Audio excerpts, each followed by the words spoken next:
Olá pessoal, tudo bem? Tô descabelada. Bom, terceiro tópico, o de hoje muito importante. Todos são importantes, mas o de hoje é imprescindível. Vou falar sobre documentação, os principais documentos que a gente tem numa operação de importação e exportação no embarque.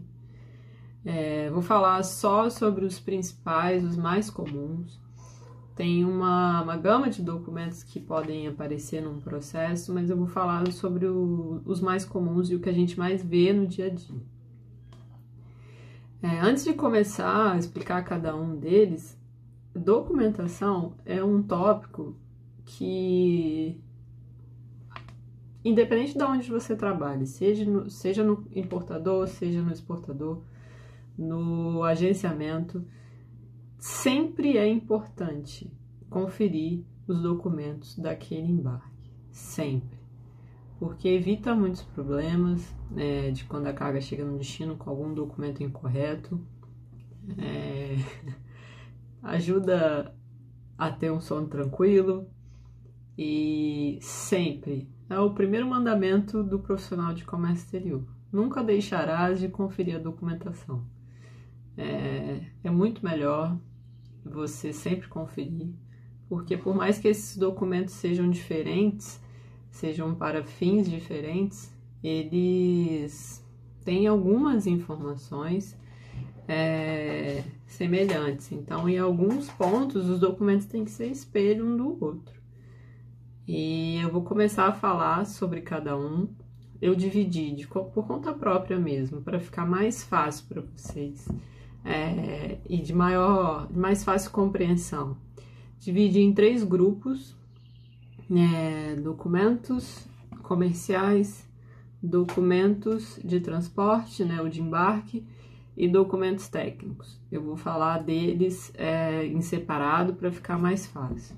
Documentos comerciais são aqueles que se referem à operação, ao acordo comercial entre as partes. O exportador que emite são eles, a invoice e o packing list. São emitidos pelo exportador e nele tem o acordo comercial do exportador com o importador. Contém algumas especificações do produto, como quantidade, preço por unidade, preço total, peso líquido e peso bruto por unidade, peso líquido e peso bruto total, moeda de negociação, Incoterm, isso está descrito na invoice. Uma coisa, só um parêntese: peso líquido e peso bruto. Peso líquido é o peso da mercadoria sem a embalagem, sem a caixa, sem o pallet, enfim. Peso bruto é o peso total. E o packing list.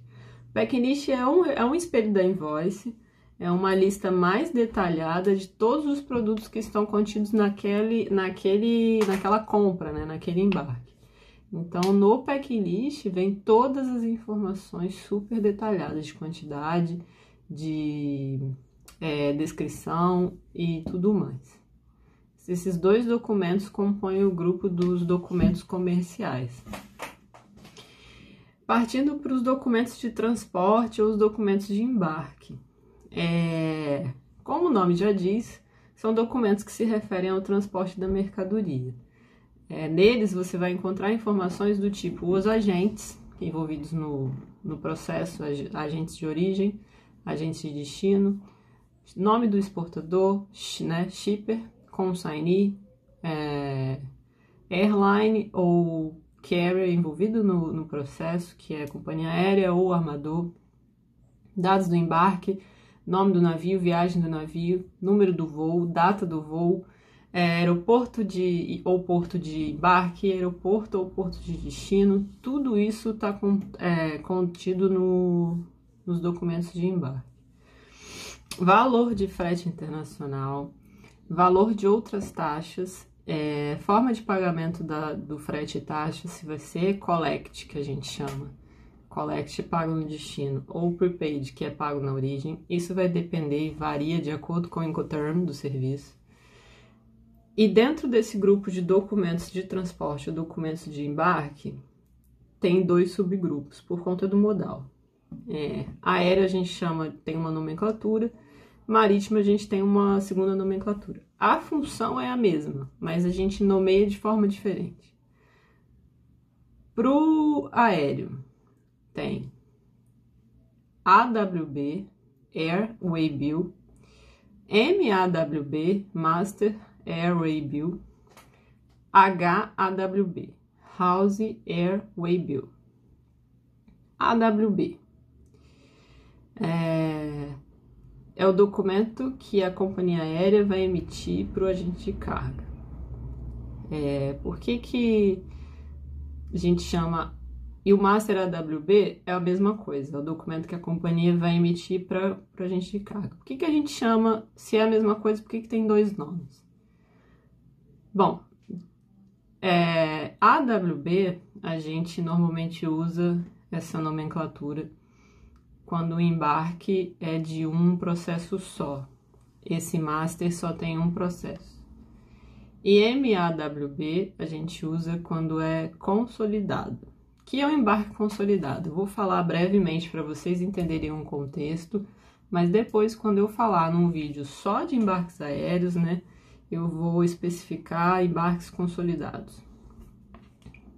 Embarque aéreo consolidado é um embarque que em um master você agrupa vários houses. Então, no AWB a gente vai ter um master e um AWB, no MAWB a gente vai ter um MAWB e vários houses. O house AWB é o documento que o agente de cargas emite para o cliente, para o importador. É com ele que vai ser feita a liberação no destino, né? O despacho aduaneiro. Então, o master refere-se ao agente e o house ao cliente. Muita atenção quando for conferir cada um desses documentos. Marítimo.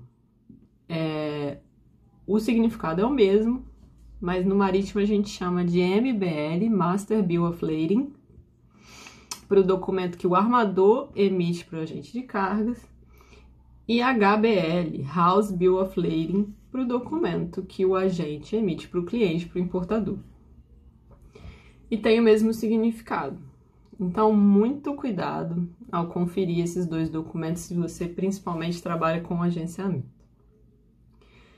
E por último tem o cargo manifesto, né, o manifesto de carga, cargo manifesto, que é um documento como se fosse um packing list, uma lista de envio da companhia aérea de tudo que está sendo transportado naquele master.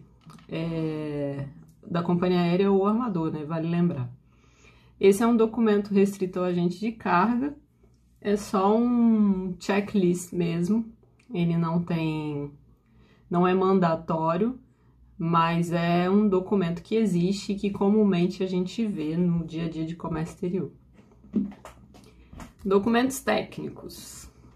Bom, o nome já diz, são documentos específicos daquela mercadoria e eu vou falar, essa parte de documentos técnicos tem bastante coisa, mas eu vou falar os que são mais comuns e o que a gente mais vê no dia a dia de Comex. O primeiro deles é certificado de origem. O nome já diz, é um certificado que vai comprovar da onde que a carga saiu, aonde que ela foi fabricada. É imprescindível para aqueles embarques que são provenientes de países que têm acordo comercial entre eles. Então, para o importador fazer uso dos benefícios desse acordo, isso acontece muito em países do Mercosul, porque o Brasil tem acordo comercial e o certificado de origem se torna imprescindível para que os importadores façam uso dos benefícios. Então, como por exemplo, isenção do imposto de importação. Para que o importador faça uso do benefício, é preciso o documento. Sem um documento não tem como. E aqui no Brasil, vinhos e alimentos, por exemplo, você precisa apresentar o certificado de origem para o Ministério da Agricultura para liberar a carga. Então, além da questão dos benefícios, tem a questão da liberação. O certificado de origem é o documento essencial, principalmente nesses casos em que os países têm acordo entre eles. Então, assim, é um documento muito importante também, tem que ficar muito ligado com ele. Tem que ser original, não pode ser uma cópia. Nesse período do coronavírus, nessa pandemia que a gente está enfrentando, como muitos países estão fazendo lockdown, e alguns órgãos estão fechados, as pessoas não estão trabalhando, a Receita Federal abriu uma exceção, isso foi divulgado nessa semana, né, nessa que terminou agora, de que o certificado de origem vai poder ser apresentado até 10 dias após o registro da DI, tá? Por conta dessa situação que a gente está vivendo, a Receita Federal liberou isso. E alguns países estão aceitando a cópia digitalizada do certificado de origem. Então, assim, é uma ajuda que a gente está tendo dos órgãos anuentes por conta dessa situação que a gente está vivendo. Então, mas normalmente você precisa apresentar o original físico junto com a chegada da carga, né, depois no registro da DI. Outro documento complicadinho também, chama DGD, Dangerous Goods Declaration. Como o nome já diz, é a declaração de carga perigosa. É documento que, se a carga for perigosa e não tiver DGD, não tem embarque. Não tem choro, nem vela, não tem, pelo amor de Deus, que não tem como. Nesse documento, nessa declaração, que também é emitida pelo exportador, o certificado de origem também é emitido pelo exportador, o shipper precisa atestar que a carga foi embalada, etiquetada e declarada de forma correta, de acordo com o IATA Code, que é a instituição que rege essa parte de cargas perigosas. Então, nessa declaração, o shipper precisa atestar todas as especificações da carga quanto à sua periculosidade, e esse documento precisa vir junto com os outros, junto com a invoice, junto com o packlist e junto com os documentos de embarque. Documentos não são nada mais do que um dossiê do embarque. Então, cada documento tem ligação com o outro.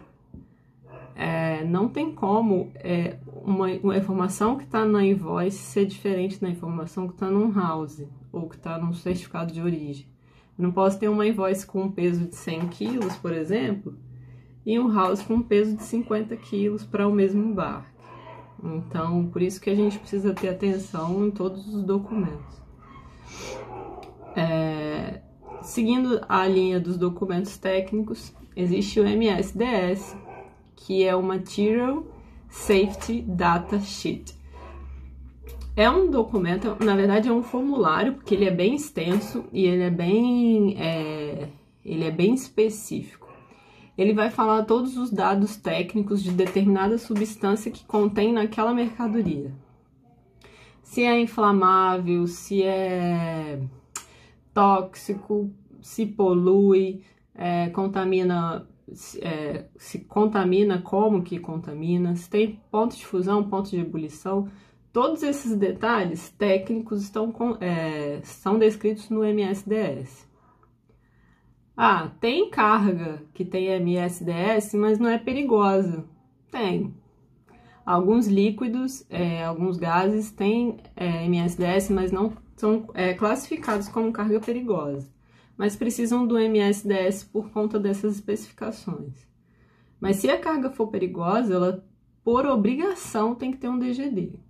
Então, lembre-se disso também, que é uma informação importante. Porque, às vezes, você associa o MSDS apenas à carga perigosa e não se atenta para esses outros produtos que também têm especificações técnicas, mas não são considerados perigosos. Então, assim, à medida que você vai trabalhando e vai convivendo com os embarques, você vai associando os produtos que precisam e os que não precisam.